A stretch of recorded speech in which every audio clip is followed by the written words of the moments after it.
All right, we're back. We're back. I can hear you. Can you hear me? Yes, I can. All right, the breaks are about 20 seconds, basically. All right, so we have, I guess you can call it a breaking news, but this was trending news over the past several days. And I'm going to play a video. NNPP applauds Supreme Court verdict on Kano governorship boost public confidence. So I'm going to play a short video, and then we'll go through a little bit of the excerpt from the article, and then we'll talk about it. All right, let's go for it.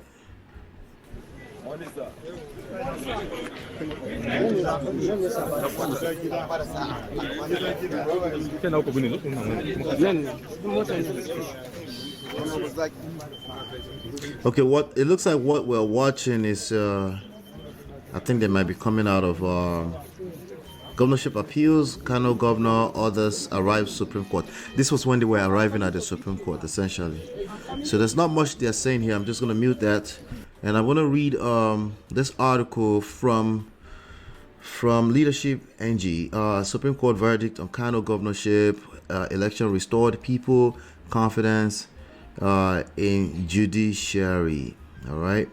Hold on 1 second. Let me just play something here real quick. All right. Let's see. There you go. Aha. All right. So on leadership.ng, it says the New Nigerian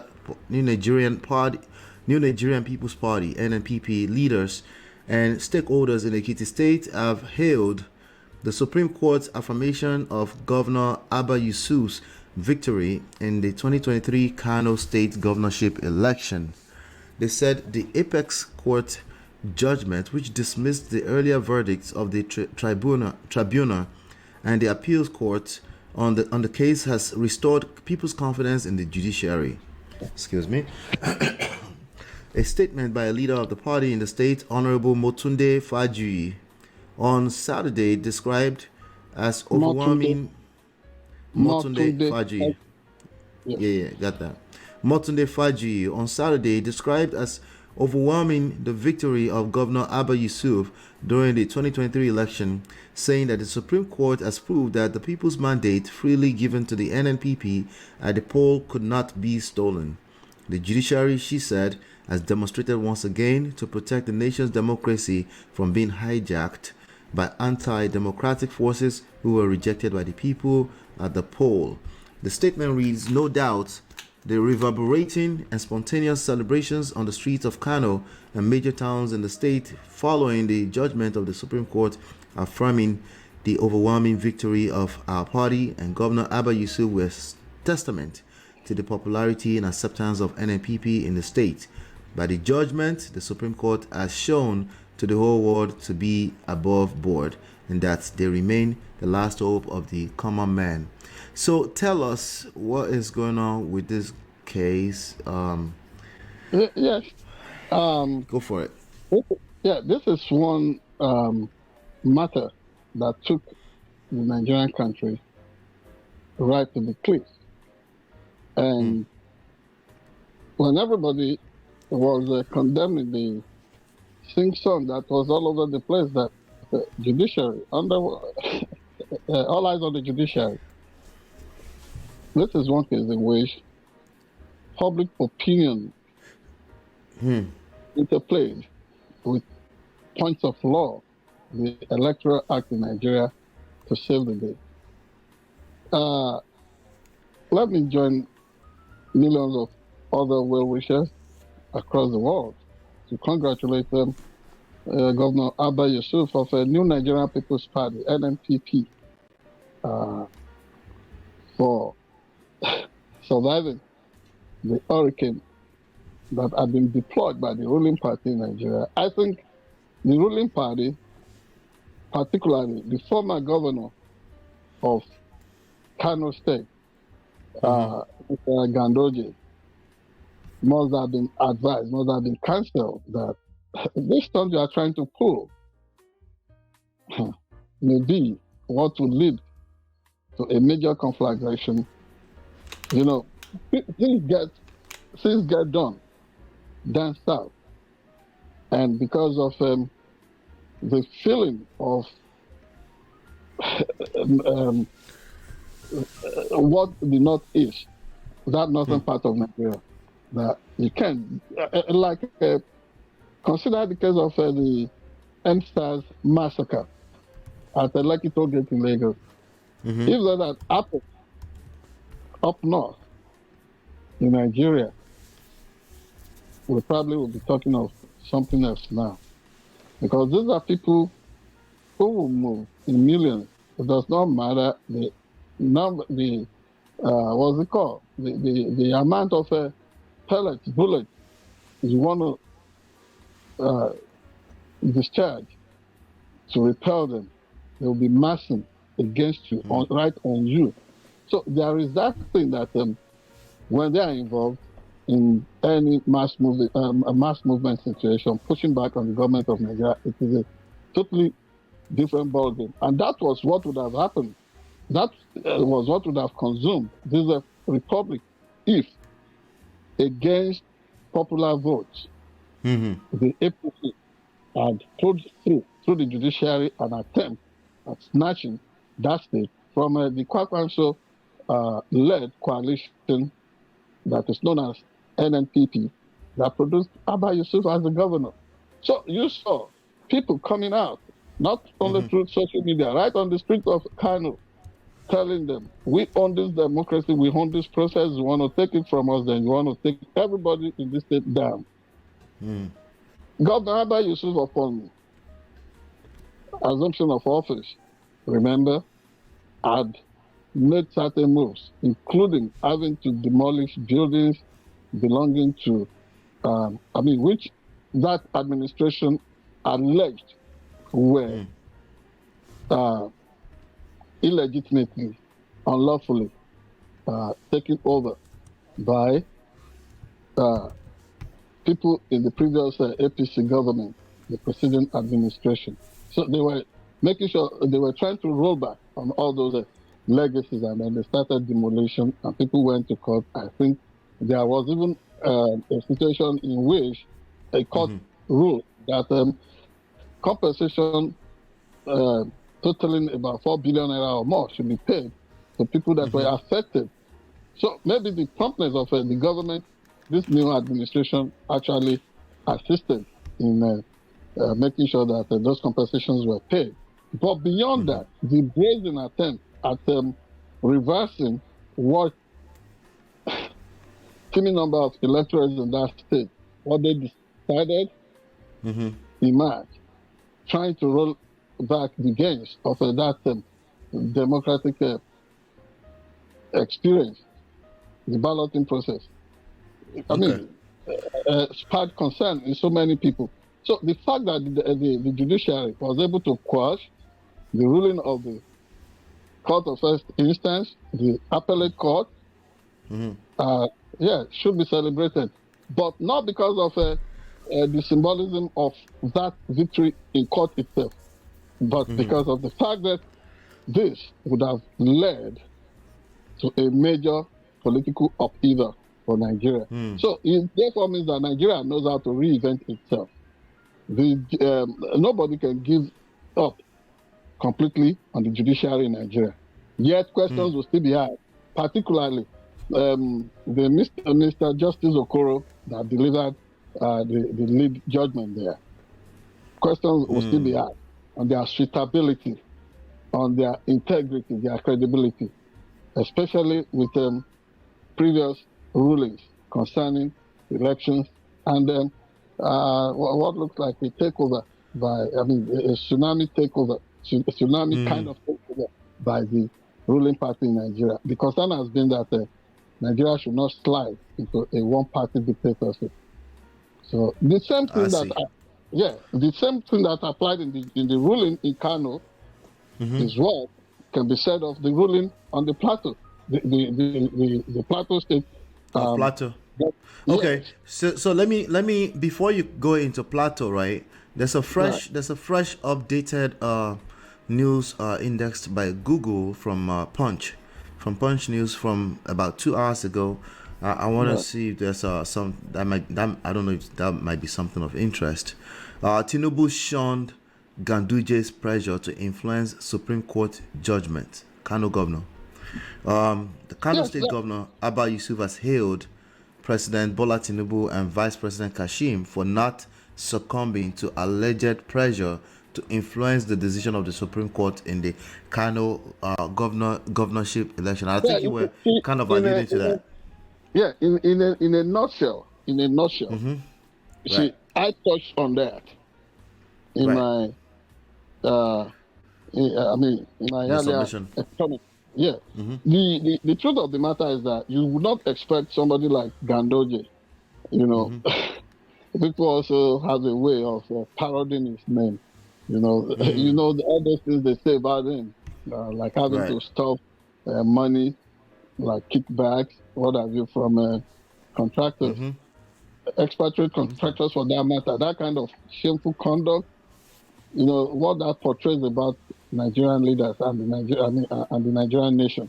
So that kind of person who was the Brutus that plunged the back knife against his former principal, the governor of the state, now turned around. He has, having been defeated at home, he suddenly emerged as the chairman of the ruling party in Nigeria. What would anyone expect? He would not want to. He would not want to fold his arms. If it is the Nigeria that you and I grew up in, the one I knew, 1979 to 1983, the national, what's it called, NPN, in Nigeria in those days. You think the chairman of NPN, Meredith Adisak Kiloye, you think he would sit back? I don't want to see that victory is snatched from the jaws of these are people that are celebrating now. That exactly must have been. I don't have that fact, but yes, it can be deduced and it can be extrapolated that Gandoje must have. I was almost tempted to call him the popular name he has on the street, you know. But yeah, it should be expected that Gandoje,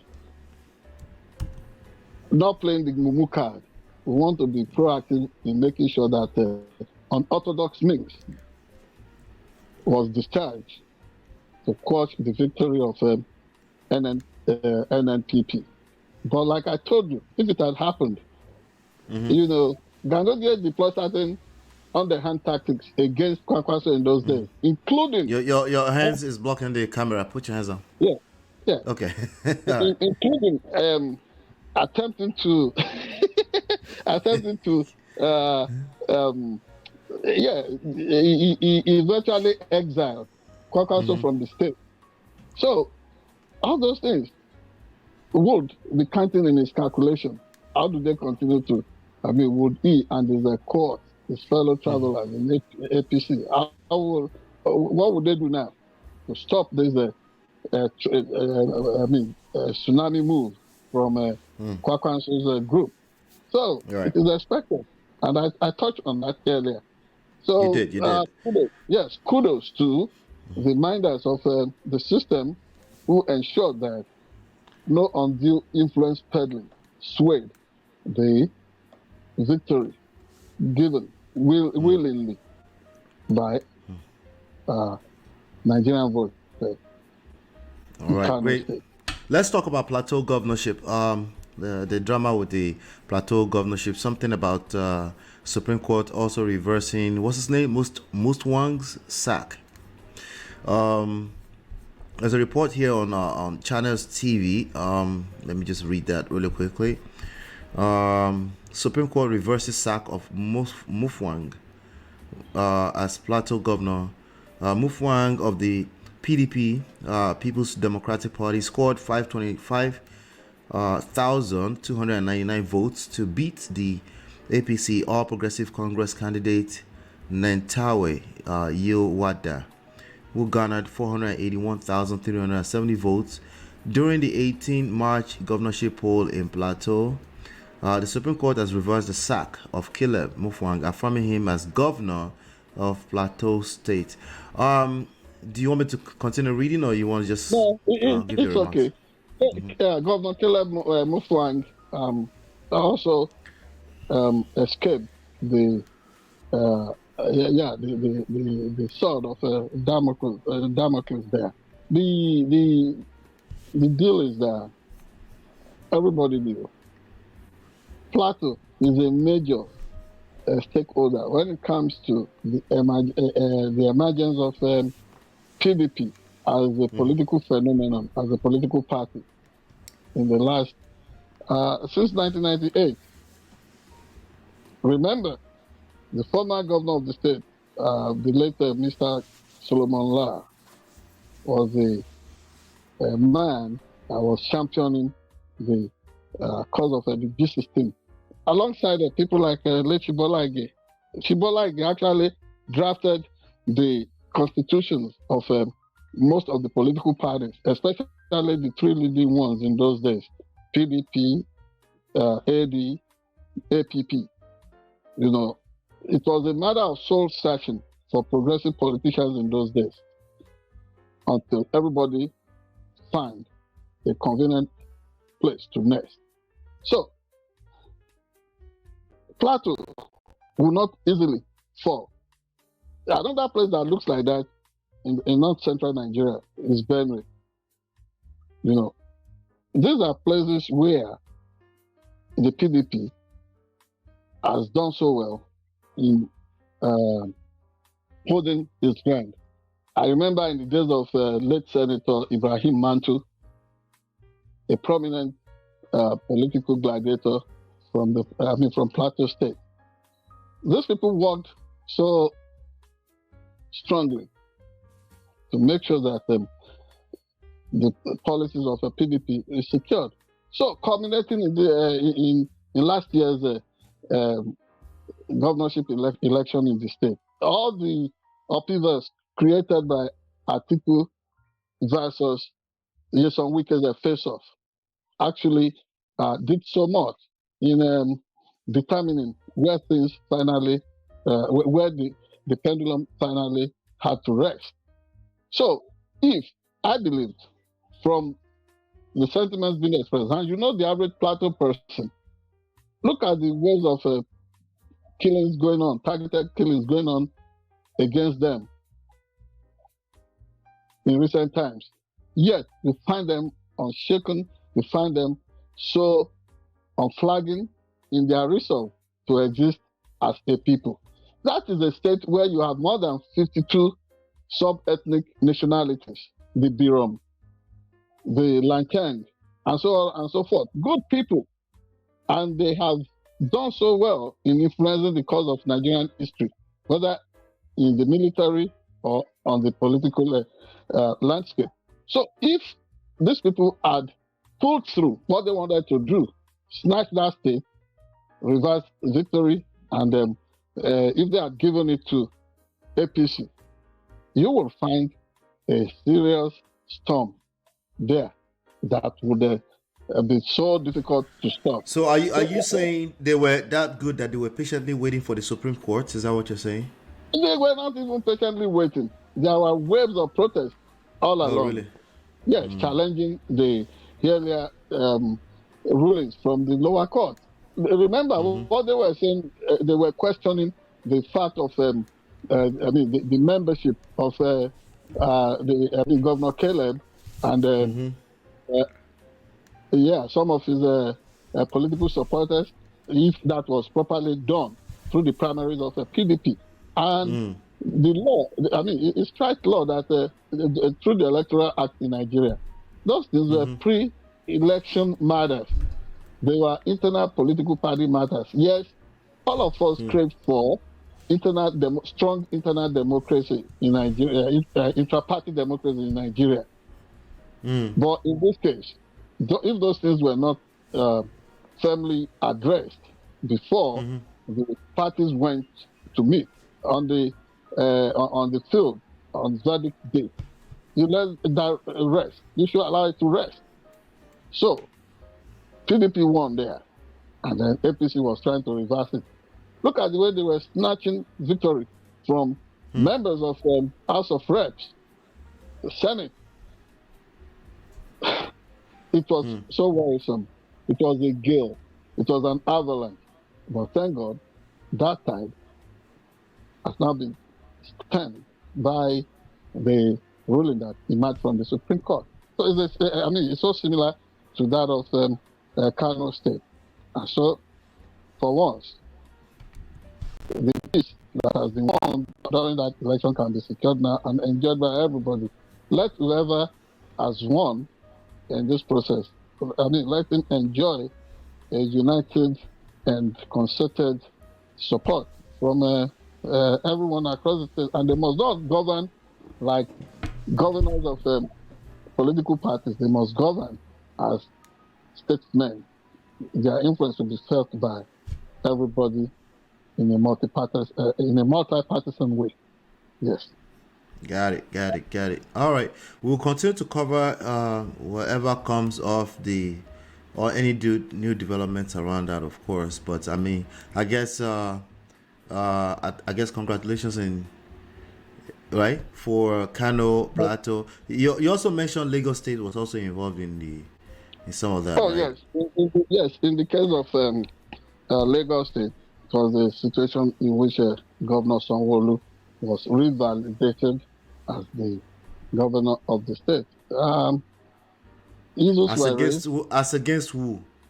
The candidate Rosvival, the candidate of the Labour Party, and GRV. Yeah, GRV, right? Yeah.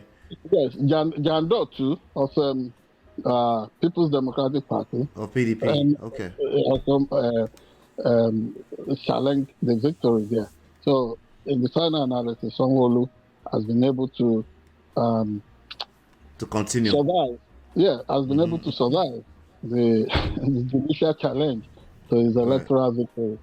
So yeah, we hope the lesson from all this, whether in Kano, Plateau, or Lagos State, is that Nigeria is a democracy. On a scale of 1 to 10, where is Nigeria electoral process, and where should it be ideally on a scale of 1 to 10, in your opinion? Presently, I think it's 1 upon 10. 1 over 10. 1, Jesus Christ. Yes, 1. Yes, over 10, and I expect it to be too much ballot trading. Too much absence of intra-party democracy. The emergence of the party candidate is often poorly managed. We will talk some more about that in the future. In the next future. In the next future. And another thing is the over-militarization of the process. You can't really, that cannot be helped until Nigerian voters, Nigerian politicians have attitudinal discipline, the temperament for these things. It comes as a total package. You can't have one and leave out the other. You cannot leave out the other and desire to have one. So it must be an holistic thing. There are other issues of concern about how we can consolidate the democracy in Nigeria. The other one is the strength that Nigeria has been parading. We leave a sizable number of our citizens, because they are in the diaspora, we leave them out. We don't allow them to participate in the process. You can spend the diaspora money, but their votes are not good to re-engineer they are not good enough to re-engineer the country. Back in 2004, you will remember, Jackson Ude and I went to California to interview people in the family of the Jacksons, particularly the elder brother of Michael Jackson, Jamin Jackson, the master guitarist. He was challenging the fact of why Africans in the diaspora would have to obtain visas before they visit motherland Africa. It cannot be better said than that. Even today, we behave like slavers, unchanging slavers. That attitude is still there. That, you see your brothers and sisters, all of us, go through the point of no return. We travel overseas. We go in case of better deal because of conditions on the continent, and then you don't want them to come back. It's a shame. It's a major open sore of that continent. And Nigeria must do everything to make sure that people in the diaspora are part of the electoral process. And I'm laying this on the conscience of President Bola Tinubu and everybody that is involved in leadership and governance in Nigeria. You cannot treat sizable population as if they do not matter. They should go and check the history of the nation of Israel and Jews in the diaspora. Yes. We make it so difficult for people to get visas to come back to the continent. They want to renew passport. It has to be through sorrow, tears, and blood. What kind of system is that? So that is also impacting on the quality of democracy that we have. Yeah, because if I have to get a passport right now, I'm sure that's something I have to think about, the process of that. And it's so traumatic. It's major trauma. I will continue to hear, especially in New York and London, we'll continue to hear all kind of troubling reports from even the personnel that are handling these things at the Nigerian house. Yeah. But anyway, yes, we want to definitely move on to some other stories here. We have some other stories to cover, and we'll be right back in about 20 seconds. Just do us a favor. If you have any opinions about this stuff we're talking about, leave them in the comment area. Hit that like button, share, subscribe, turn up your notifications so you're notified whenever we go live or when we drop videos. All right, so do me that favor, and we'll be right back in 20 seconds.